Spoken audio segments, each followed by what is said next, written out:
Yo, what's going on, guys? Jeff back here. Welcome back to the channel. Figured it's about time to give you guys an update on where we stand with the build. When we last left off, we had just made our brand new roof for the Excelsior kit. Turned out mint. Super happy with it. So we're now moving on into some new things that I'm going to go over in this video. Also going to have a little bit of real talk as to the reality of the situation with the car. As you guys know, if you've been following me recently, my goal is to get the car to SEMA this year.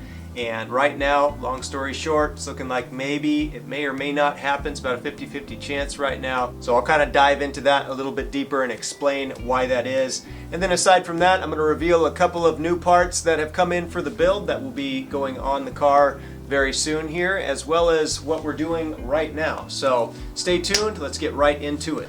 All right, here is the car as it sits right now. Here's our new roof, looking absolutely amazing. I think that turned out dope. If you guys have not seen it, I got the whole build series of this new roof on this channel. I just uploaded. It's a 7-part build series on that. So if you're interested in finding out how I made that new roof and really the rest of the entire kit, because I used very similar techniques, building techniques for the whole kit, go back on my channel and watch that. But anyways, here is where the car sits right now. It's not looking the prettiest. The whole kit needs to be cleaned up, resanded, reprimed, and all that. Don't worry, that's gonna happen. It's gonna clean up beautifully, I have no doubt. So don't worry about that. The car's definitely not where I expected it to be or hoped for it to be by this time this year. I mean, we're already in April and it's still kind of where it's been since the beginning of the year, with the exception of the new roof. We did do that, which is awesome. But I've seen a few delays on some major areas of the build that have really set me back. The 3D prints that I'm waiting for on the driver's side of the car of the entire kit, at least the fenders and the side skirt and the accessory pieces there, I still don't have those, and I was expecting to have those by now so I could start the body work, which I was expecting to take at least 3 months once I got them.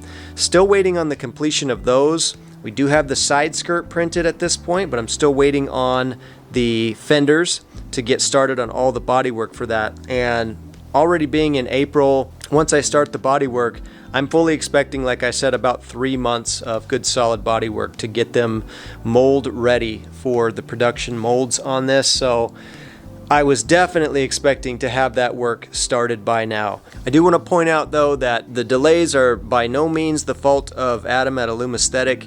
He's been busting his butt to try and get everything done, but he had a lot of delays of his own. He moved shops from one location to another right in the middle, so all his projects and everything got delayed. It's not his fault. Not trying to put him on blast at all. It is what it is. It happens. It's just kind of the name of the game with this kind of stuff, but it did get delayed. And so even when I do get those parts though, it's going to take, like I said, at least 3 months to do that work.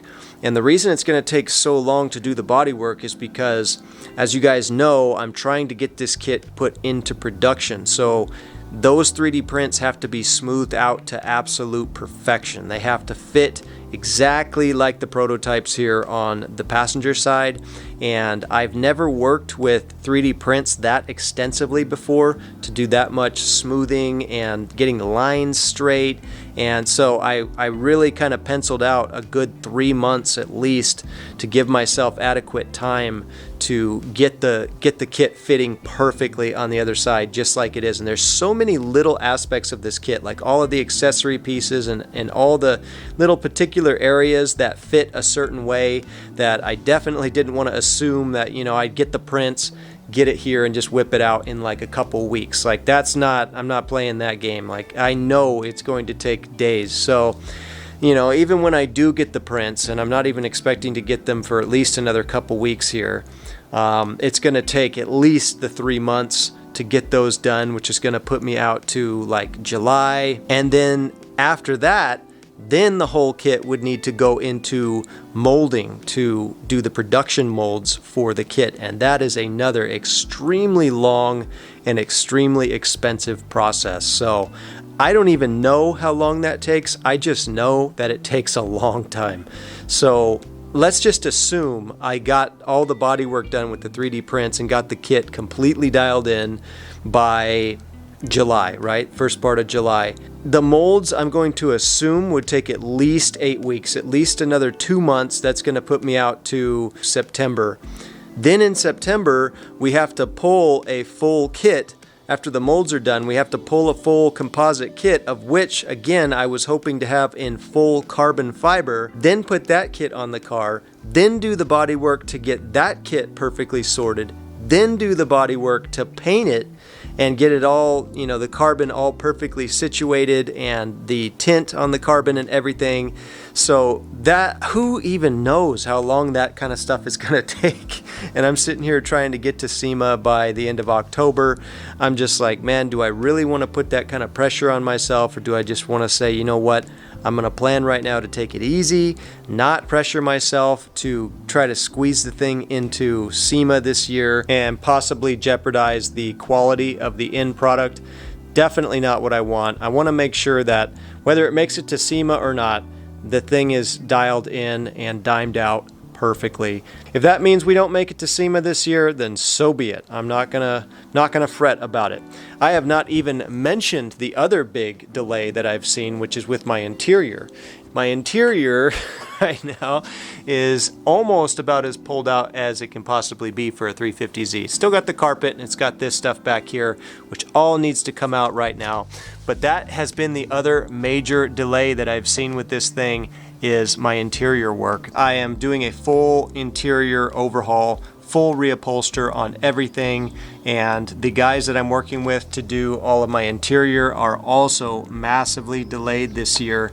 Everything got pushed back, and they wouldn't even be able to touch my Z until after the 4th of July this year. I just got that news a couple days ago after I called them, and I was waiting for an update, and they said, yeah man, we're looking at after 4th of July to even touch your Z. So with the interior all pulled out of the car like this, I'm just kind of dead in the water with it. I'm gonna pull all this out and do as much as I possibly can to get it ready, but I can't put my roll cage in until the interior's done. There's all that needs to get done. I mean, with the kit, all the body work that needs to get done, all the interior work that needs to get done, the paint work, everything, this should be making a lot of sense for you guys as to why I'm saying at this point SEMA may be a little bit far of a stretch for me right now. I'm still gonna shoot for it. I'm not saying I'm giving up on it.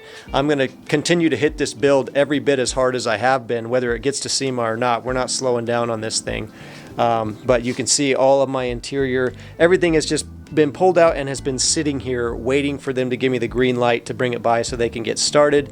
And they just told me a couple days ago we're out until 4th of July. So that's the other major thing. But it is what it is. All we can do is all we can do. So we're going to continue to hit the build hard, and we'll get as far as we possibly can this year. And while I'm out here, I wanted to give you guys a really good look at the new seats that are going in the Z. These are Mercury Japan racing seats. They're essentially like a Brid Zeta 3. They're made in the exact same factory that Brid makes all their seats in. So they have a Zeta 3 shell, a Zeta 3L, which is great because I'm a little bit wider.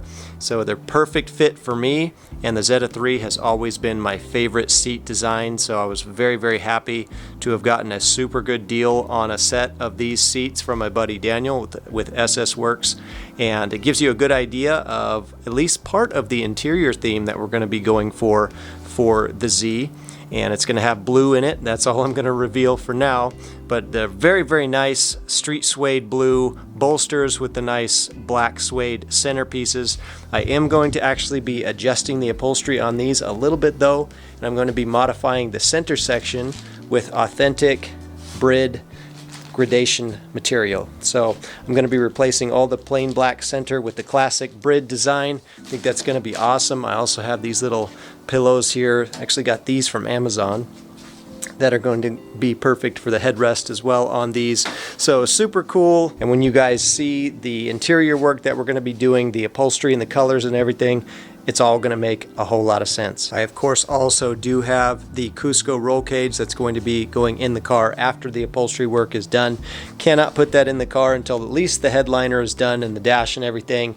We'll be putting the roll cage in the car after all that's done. It wouldn't make any sense to put it in right now because it would have to come right back out to put all the interior back in once it's done. So there's a process to this, but the Cusco blue cage is going to play beautifully with the blue bolsters on the seat, and I will reveal doing blue stitching on the upholstery. It's going to be absolutely mint. I cannot wait to show you guys. Also wanted to share a couple other things that have arrived for the build. In this box we have something I'm very, very excited about. these are my full carbon fiber Ganador style aero mirrors from EPR International that have come in. These are going to be absolutely beautiful when paired with the carbon fiber doors that I have being made right now from Crown Carbon, and these are just top quality. There is not a distortion in the weave anywhere to be found. Super nice mirrors. Got the blue tint on the glass and everything, so couldn't be more excited about these. The build quality is stellar. And those are going to replace these units right here, and these are the GK Tech. Same Ganador type of style, same similar shape, but these ones are made of plastic, whereas these are full carbon fiber. So I will be replacing these with those. They are also powered, as you can see here. They can wire directly up to the factory power, so I can have movement. These are not powered, these are just manual, so you actually have to just push the mirror manually like that. So it will be nice to maintain power mirrors in my Z. I am still trying to maintain as many of the comforts and the amenities as I possibly can in the car, and having powered mirrors will be super cool with these dope carbon mirrors. Now, I had mentioned a little while ago that I was thinking about making some modifications to the mirrors, like custom wise, and I don't think I'm going to do that with these. They're just so beautiful, and I don't think I want to modify them, at least not cutting into the actual body of the mirrors. If I were to modify them, it would probably be with some kind of an accessory piece or something. You know, they do make those little rain guards that you kind of put over here. I could do something like that, where I can design something like that with a little sharp edge or something that would play nicely into the rest of the kit. But as far as actually cutting into the mirror itself, I just can't bring myself to do it. They're just too beautiful. So I have the set of those mirrors ready to go once I get my carbon doors. Those are going to be installed right away. Next up in this little box right here, also for the new doors, we have full carbon fiber door handles. So these are going to be perfect match with the carbon doors and with the carbon mirrors. Look absolutely incredible. Build quality is fantastic on these as well. Over here in this roll right here, my buddies over at Luminous Tints have fully sponsored the build with some window tint that will be going on the car. Not going to reveal the color just yet, but suffice to say it's going to be incredible. I handpicked the color and they hooked me up with that, so I'm super thankful to them. Can't wait to get that on the glass. And I'm sure most of you guys are familiar with the depot name. Those are going to be my new headlights that I'm going to completely retrofit. I still have my original units, which are really cool, but they are a little old, a little rough around the edges, so I wanted to do a nice refresh on my headlights. They are, of course, the Koki style, so they're the newer style of headlight, and I'm gonna just transfer everything out, all of the retrofitting that I did on my original lights. I'm gonna transfer them into the new, fresh lights that have fresh lenses and everything. So it's going to be basically a direct transfer over from the old units into the new units, and I may even do a little bit of carbon work because there's going to be so much carbon everywhere else on the car. I think it would be incredible to see carbon on the rebuild for the headlights as well. So stay tuned for that. Should be really slick.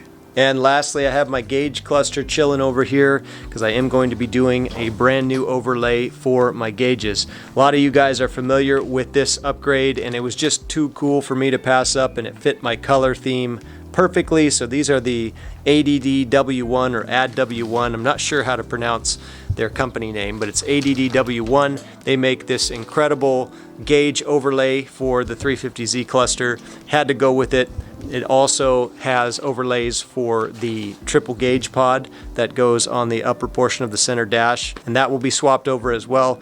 I don't know if you guys can see, but these overlays have a really cool kind of futuristic cybernetic looking design that was perfect for the theme of this car. It's also blue, so it matches with the rest of my interior. It's going to be absolutely sick. I will have a video up later at some time of doing the install on these gauges. There's a few other videos on YouTube of how to do it, so probably won't be a tutorial, but I will definitely be recording it for the channel here. Alright, I hope you guys have enjoyed that little update on the build. Kind of sad news with the SEMA thing, but I'm not too worried about it. Maybe we'll still make it, maybe we won't, but one way or the other, it's all good. We're still going to keep hitting this build real hard, and it's going to be dope no matter what. I trust God with it, always have from the very beginning. I trust His timing, so I'm not worried about it. It's all his anyways. So anyways, thank you guys so much. I appreciate the continued support that you guys continue to give me on Instagram and on this channel. Thank you so much. It really helps me out as I'm out here getting hit with delays and whatever happens. Your support really goes a super long way for me. So thank you so much. I am working as hard as I can on this thing. Stay tuned for more. I'm going to continue to keep turning the camera on every little step of the way and documenting as much as I can. So stick with me and we should end up with something super dope here. Love you guys. I'll talk to you soon. Peace out and God bless.